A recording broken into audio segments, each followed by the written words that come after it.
अस्सलाम वालेकुम।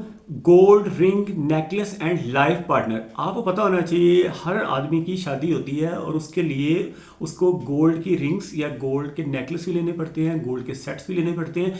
इस वीडियो के अंदर आपको बताया जाएगा कि आज के दिन गोल्ड की प्राइसेस क्या है और अगर आपने गोल्ड की रिंग लेनी है, नेकलेस लेना है तो उनकी क्या प्राइसेस बनेंगी। और साथ ही साथ अगर आप अपने लाइफ पार्टनर के साथ अपना रिलेशन अच्छा करना चाहते हैं तो इस वीडियो के अंदर 18 टिप्स बताई जाएंगी। उन टिप्स को अगर आप अपनी ज़िंदगी के ऊपर इंप्लीमेंट करते हैं तो कभी भी आपके अंदर प्रॉब्लम नहीं होगी और आपकी जो लाइफ है वो बहुत स्मूथली और बड़े अच्छे तरीके से, रिस्पेक्टेबल तरीके से गुजरेगी। ठीक है ना। सबसे पहले मैं आपको प्राइस बता दूं। आज के दिन यानी संडे वाला दिन है 5 अप्रैल 2026 को जो गोल्ड की प्राइस है 24 कैरेट वो 4,93,000 रुपये का एक तोला है। और 1 ग्राम अगर आप देखें तो 42,250 रुपये का 1 ग्राम गोल्ड आपको मिलेगा। अगर आप 22 कैरेट कोई भी ज्वेलरी लेना चाहते हैं तो वो होता है 91.6% प्योर और बाकी 8.5% उसके अंदर मिलावट होती है। आपने करना ये है कि 4,93,000 को मल्टीप्लाई करना है 0.916 के साथ तो वो आ जाएगा 22 कैरेट। और अगर आप 21 कैरेट निकालना चाहते हैं तो 493 को मल्टीप्लाई करना है 0.875 के साथ तो आपको 21 कैरेट गोल्ड ज्वेलरी का रेट पता चल जाएगा। अब आप आ जाएं जी अपनी जो लाइफ पार्टनर के साथ आप रिलेशन किस तरह से अच्छा कर सकते हैं। सबसे पहले आपको करना ये चाहिए, शादी के बाद भी आपको एनुअल बेस के ऊपर हर साल एक गिफ्ट जो गोल्ड का है वो लाजमी देना चाहिए। चाहे वो 1 ग्राम की रिंग हो, चाहे वो 5 ग्राम का नेकलेस हो, तो वो लाजमी अगर आप देंगे तो देन आपका जो मतलब मैरिटल लाइफ है that will be a very better life. ठीक है। उसकी रीज़न क्या है? उसकी रीज़न ये है कि जो भी औरत शादी करके आती है किसी दूसरे घर से, वो अपने माँ बाप की एक लाडली बेटी होती है। वो जब आती है तो एक स्ट्रेंजर हाउस के अंदर यानी एक अनजान घर में आती है जहाँ पे ना उनकी सास के साथ उनकी वाकफियत होती है, ना बाकी जितने रिलेशंस होते हैं उनके साथ वाकफियत होती है। हत्ता कि उसका जो हस्बैंड होता है वो भी एक स्ट्रेंजर होता है। इवन वो पहले से जानती भी हो, इवन वो कज़न भी हो उसका, इवन देन उसे नहीं पता होता उसकी हैबिट्स का, उस आदमी की हैबिट्स कैसी है। शुरू में जब रिश्ता अभी तय नहीं हुआ होता तो आपको नहीं पता होता कि वो आदमी गुस्से वाला है या किस तरह के माइंड का आदमी है, अच्छा आदमी है, बुरा आदमी है। ये आपको साल या 2 साल के बाद पता चलेगा। और इसलिए शादी की लाइफ को आपको अगर आप स्टेबल रखना चाहते हैं तो कम से कम 1.5 से 2 साल एक आदमी को या एक औरत को सब्र करना पड़ता है, उसे देखना पड़ता है, एक पूरी सिचुएशन को एनालाइज करना पड़ता है, तब उसे सिचुएशन की समझ आती है कि असल में क्या चीज़ है। क्योंकि दोनों डिफरेंट डीएनए के लोग होते हैं, दोनों डिफरेंट कल्चर के लोग होते हैं। कल्चरल शॉक मिलता है एक औरत को जब वो किसी नए घर में जाती है। जैसा आपको पता होगा यूरोपियन लोगों के और कल्चर हैं, पाकिस्तानी लोगों के और कल्चर है। इस तरह से हमारे यहाँ जितनी कास्ट सिस्टम है, हर कास्ट का जो कल्चर है वो दूसरी कास्ट से डिफरेंट होता है। इवन एक कास्ट के अंदर भी एक भाई के घर में और तरह का मतलब कल्चर होता है, दूसरे भाई के हाँ और तरह का कल्चर होता है, क्योंकि उनकी जो वाइफ्स होती हैं वो डिफरेंट होती हैं, डिफरेंट एरिया से आई होती हैं। तो अगेन उनके घर का जो इन्वायरमेंट है वो डिफरेंट हो जाता है। इसलिए शुरू के 1.5-2 साल आपको देने चाहिए, उससे आप उसको स्टडी करेंगे और औरत भी स्टडी करेगी हस्बैंड को, हस्बैंड के घर वालों को, उसकी बहनों को, उसके बाकी जितने भी रिलेटिव्स हैं उनको वो स्टडी करेगी। ठीक है। फर्स्ट 2 इयर्स क्योंकि कल्चर शॉक है, कल्चर शॉक में उसे समझ नहीं आ रही होती, उसको एक अजीब सी जगह लग रही होती है कि ये कौन सी जगह पे वो आ गई है। हालांकि उससे पहले वो अपने वालिदैन की बहुत लाडली होती है, जिस चीज़ पे वो हाथ रखती है उसके वालिदैन उसको वो चीज़ ले के देते हैं। लेकिन बाद में जब वो अपने हस्बैंड के घर आ जाती है तो फिर उसे बाज़ औक़ात वो चीज़ें नहीं मिलती, तो इसलिए उसे कल्चरल प्रॉब्लम होती है। और ख़ास तौर पे ऐसी जगहें जहाँ पे एक जॉइंट फैमिली सिस्टम के तहत रहते हैं। आपको पता होना चाहिए ये जो जॉइंट फैमिली सिस्टम है, ये कंबाइंड फैमिली सिस्टम है, ये एक इंडियन कल्चर का हिस्सा है। ये अरब कल्चर नहीं है, ये इस्लामी कल्चर नहीं है, ना यूरोपियन कल्चर है, ना ज्यूज़ में होता है, ना ही क्रिश्चियंस में होता है, ना ही इस्लाम के अंदर होता है। ये चीज़ें एक इंडियन कल्चर है बेसिकली। और हिंदुआना कल्चर कह लें, इंडियन कल्चर कह लें, उसमें ये आमतौर पर चल रहा था। लेकिन आजकल इवन इंडिया के अंदर भी ये जो कल्चर है ना आहिस्ता आहिस्ता ख़त्म हो रहा है और इंडिविजुअलिस्टिक सोसाइटी बनती जा रही है। वहाँ पे भी कंबाइंड फैमिली सिस्टम की बजाय हस्बैंड एंड वाइफ अलग से रहना पसंद करते हैं और वही बेहतर एक लाइफस्टाइल है हर लिहाज से। ठीक है। नंबर 3 आप देख लें जो औरतें होती हैं कि हर घर में जो औरतें होती हैं, चाहे वो माएँ हों, चाहे वो बेटियां हों, चाहे वो बीवियां हों, हर सूरत में आप देखते होंगे जब रमज़ान शरीफ आता है तो सहरी वो उठ के बनाती हैं, सुबह 3:30 बजे उठ के सहरी बनाती हैं पूरे घर के लिए। सारे लोग सहरी कर लेते हैं और एट द एंड वो अपनी सहरी करती हैं। सेम गोज़ विद अफ्तारी। जब अफ्तारी होनी होती है तो औरतें आप देख लें 3 घंटे पहले से वो अफ्तारी बनानी शुरू करती है। अगर 6 बजे अफ्तारी होनी है तो 3 बजे से बेचारी कुकिंग शुरू कर देती है। कोई पकोड़े बना रही है, कोई समोसे बना रही है, कोई और बिरयानी बना रही है, कोई रोटियां बना रही है, जो भी कुछ है कुकिंग का वो कर रही होती है। गर्मी में रोज़े की हालत में आपकी माएँ, आपकी मतलब घर में जो औरतें हैं वो तमाम ये इतनी मुश्किल एक्टिविटी में काम कर रही होती हैं। ठीक है, अगली चीज़ ये है, एक घर जो है ना, किसी भी औरत के बगैर घर घर नहीं होता। आप अपने घर में आप देख लें, आपकी वालदा के बगैर आपका घर नहीं है। इवन जब आप बड़े हो जाएंगे तो आपको पता चल जाएगा आपकी वाइफ के बगैर आपका घर नहीं है। अगर आपकी वाइफ हफ्ते के लिए आपके घर से चली जाती है तो आपको पता चल जाएगा कि कितना फ़र्क पड़ता है। ठीक है, सिमिलरली किसी आदमी की वालदा की डेथ हो जाती है तो उसको पता चलता है, किसी की वाइफ की डेथ हो जाती है उसे पता चलता है कि उसकी लाइफ बिल्कुल एक ऐसे हो जाता है जैसे बिल्कुल वीरान एक तरह की लाइफ हो जाती है। अगली चीज़ ये है, योर इमोशनल सपोर्ट भी मिलती है आपको वाइफ की तरफ से। जब आप किसी मुश्किल में होते हैं, किसी भी तरह की प्रॉब्लम में होते हैं, आप हॉस्पिटल में होते हैं या किसी भी तरह की मुसीबत में फंस जाते हैं, तो आपके साथ जितने भी दोस्त बने होते हैं, रिश्तेदार बने होते हैं, वो कोई भी हेल्प नहीं करता सिवाय आपके घर वालों के। आपकी माँ आपकी हेल्प करेगी, आपके वालिद आपकी हेल्प करेंगे, या फिर आपका लाइफ पार्टनर जो आपकी वाइफ है वो आपकी हेल्प करेगी, इमोशनल हेल्प भी करेगी, आपको तसल्ली भी देगी, आपको ये भी कहेगी कि आप इस मुश्किल से निकल आएंगे, आपको ये भी कहेगी कि आप तो एक सुपरमैन है, आप इस मुश्किल से निकल आएंगे, आपकी रिस्पेक्ट करेगी। अगली चीज़ है, आपने देखा होगा कि जिन घरों में वाइफ्स होती हैं वो अपने घरों को बहुत साफ़ सुथरा रखती हैं। घर में चाहे उन्होंने मेड्स भी लगाई हों, इवन देन घर को वो साफ़ सुथरा रखती हैं। जो लोग अकेला रहते हैं, यानी कि बैचलर लाइफ जिनकी होती है, आप देख रहे होंगे उन लड़कों की लाइफ को कि उनके घर साफ़ सुथरे नहीं होते। इवन जो लोग बाहर पढ़ने के लिए गए होते हैं, हॉस्टल्स में होते हैं, उनके आप कमरों को देख लें, कमरे बिल्कुल साफ़ नहीं होते।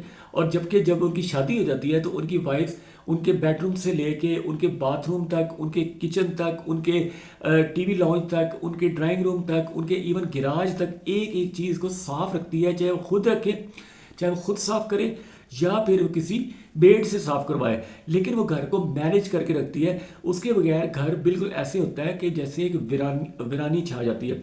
अगली चीज़ है security to your secrets and security to your जो भी आपके घर में फॉर एग्जांपल किसी भी किस्म की दौलत है, उसकी सिक्योरिटी भी एक औरत करती है।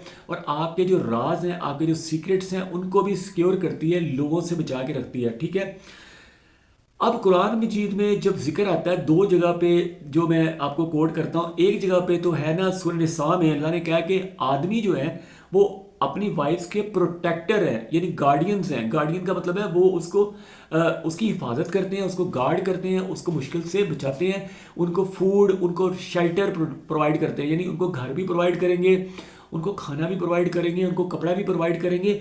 ये प्रोवाइड करना अकॉर्डिंग टू कुरान ये एक मर्द की रिस्पॉन्सिबिलिटी है, जिम्मेदारी है। ठीक है, सिमिलरली औरतों की रिस्पॉन्सिबिलिटी है कि उनके घर के सीक्रेट्स को और उनके घर को, उनके घर पे जितनी भी चीज़ें हैं उनकी हिफाजत करें। ठीक है, मेंटल सिक्योरिटी भी दे। अगली चीज़ है कि मैं ये रिकमेंड करता हूँ कि आज के दौर में अगर आप अच्छी लाइफ गुजारना चाहते हैं अपनी वाइफ के साथ, तो एक तो जैसे मैंने आपको बताया कि हर साल या हर 3 महीने बाद, हर 6 महीने बाद कोई ना कोई गोल्ड का गिफ्ट आप लाजमी दिया करें, चाहे वो रिंग की सूरत में दें, चाहे आप नेकलेस की सूरत में दें। अगर आपके पास पैसे नहीं है तो कम से कम एक रोज़ ही आप दें, एक गुलाब ही आप दें कम से कम, तो वो भी कभी कभार अगर आप दें, या उसे आउट ऑफ यानी कि कहीं पे खाना के लिए ले जाएं, या आउट ऑफ सिटी कहीं ट्रैवल पे ले जाएं, किसी नॉर्दर्न एरियाज़ में ले जाएं, मरी में ले जा सकते हैं, यूबिया में ले जा सकते हैं। अगर आपके पास ज़्यादा पैसे हैं तो आउट ऑफ कंट्री लेके जा सकते हैं, दुबई, मलेशिया या तुर्की, कहीं भी आप सैर करने के लिए जा सकते हैं। इस तरह से भी आपका रिलेशन जो है ना स्ट्रॉन्ग होगा। और बाकी combined family system, joint family system में अगर आप देखते हैं कि देवर भी रह रहे हैं, जेठ भी रह रहे हैं उस औरत के, तो आपके भाई बड़े रह रहे हैं, छोटे रह रहे हैं, तो इट इज़ बेटर कि आप अलग से घर लेके रहें। चूँकि होता है, एक तो पर्दे का भी इस्लाम में है, और दूसरी चीज़ ये है कि जब डिफरेंट भाई रह रहे होते हैं, उनकी वाइफ्स आती हैं ना जब, तो उनके दरमियान में एक कंपटीशन आ जाता है, एक हॉस्टिलिटी आ जाती है, एक हसद आ जाता है, एक जेलसी आ जाती है। तो वो आप फॉर एग्जांपल बहुत अमीर है, आप बहुत ज़्यादा अच्छा खाना खा सकते हैं, आप बाहर भी खाना खा सकते हैं, आप अच्छे कपड़े पहन सकते हैं, आपके बच्चे अच्छे कपड़े पहन सकते हैं, और आप रोज़ाना फल लेके आते हैं, लेकिन आपका कोई भाई है वो गरीब है, वो अपने बच्चों को फल नहीं खिला सकता, अपने बच्चों के नए कपड़े नहीं दिला सकता, तो उसके दिल में या उसकी वाइफ के दिल में एक तरह की इनसिक्योरिटी पैदा होगी, जेलसी पैदा होगी। आपको पता होना चाहिए, हमें अल्लाह ने हज़ारों साल पहले जब तौरात उतरी है ना, तो तौरात के अंदर जो 10 कमांडमेंट्स हज़रत मूसा अलैहिस्सलाम पे नाजिल हुई ना तौरात, उसमें बनी इसराइल के लिए अल्लाह ने अहकामात दिए जो आज भी वो इम्प्लीमेंट होते हैं, कुरान में भी वो रिपीट होते हैं। तो वो है कि आपने हसद नहीं करना, आपने अपने हमसाए या अपने भाई की किसी भी चीज़ से हसद नहीं करना, उसकी सवारी से हसद नहीं करना, उसके घर से हसद नहीं करना, उसकी वाइफ से हसद नहीं करना, उसकी दौलत से हसद नहीं करना।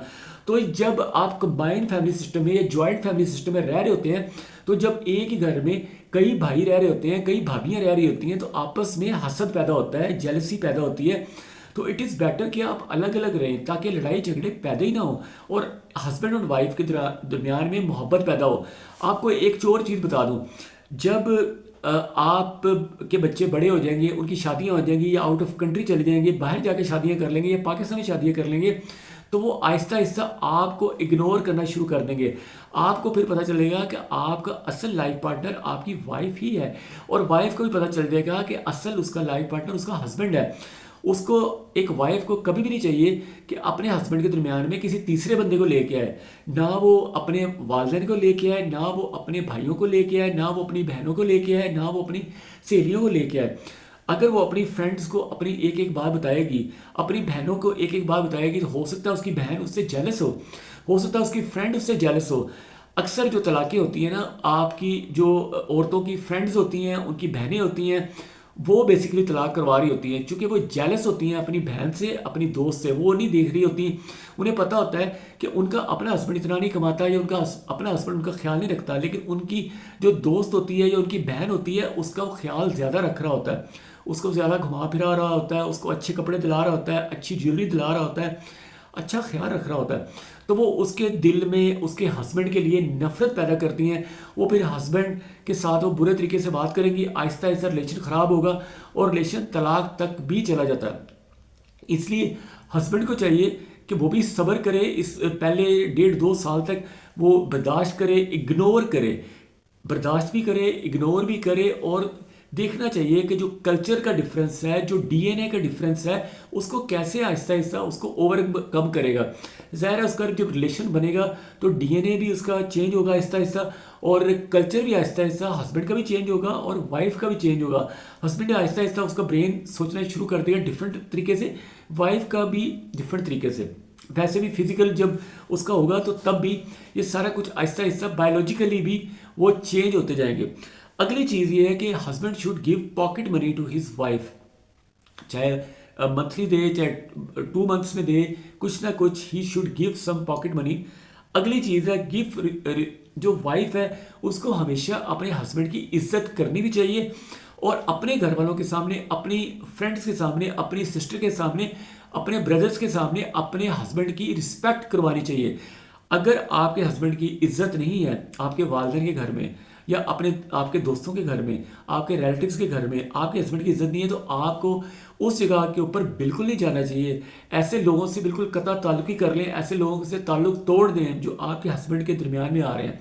जो कि अगेन मैं आपको बता रहा हूँ कि एक वाइफ का असल लाइफ पार्टनर उसका हस्बैंड होता है, कोई और नहीं होता, उसका भाई नहीं होता, उसके इवन माँ बाप भी नहीं होते। माँ बाप भी एक अरसे तक उसके साथ रहते हैं, सपोर्ट करते हैं, लेकिन बाद में उनकी डेथ हो जाती है तो वालिदैन उसके साथ ही रहते हैं।